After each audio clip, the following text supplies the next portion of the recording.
İzmir'in dağlarında çiçekler açar, İzmir'in dağlarında çiçekler açar. Altın güneş orada sırmalar saçar, altın güneş orada sırmalar saçar. Bozulmuş düşmanlar yerlerini kaçar, bozulmuş düşmanlar yerlerini kaçar. Yaşa Mustafa Kemal Paşa yaşa, yaşa Mustafa Kemal Paşa yaşa, yaşa Mustafa Kemal Paşa yaşa, yaşa Mustafa Kemal Paşa yaşa.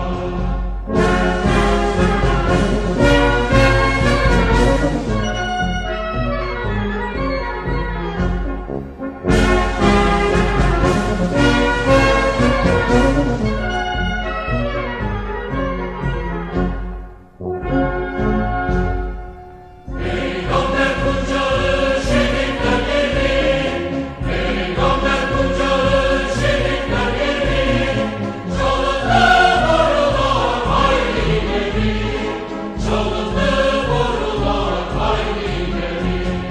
Bozuldu çadırlar kalmayın geri, bozuldu çadırlar kalmayın geri.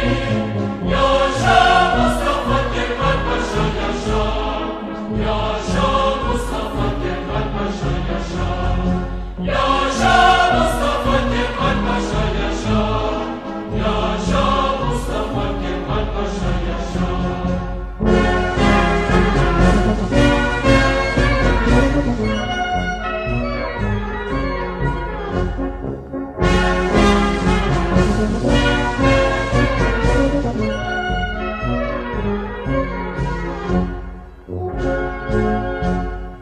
Türk oğluyum ben ölmek isterim, Türk oğluyum ben ölmek isterim.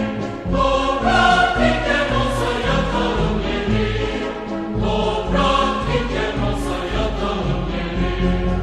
Allah'ından utansın dönenler geri, Allah'ından utansın dönenler geri. Yaşa Mustafa Kemal Paşa yaşa, yaşa Mustafa Kemal Paşa yaşa, yaşa Mustafa Kemal Paşa yaşa, yaşa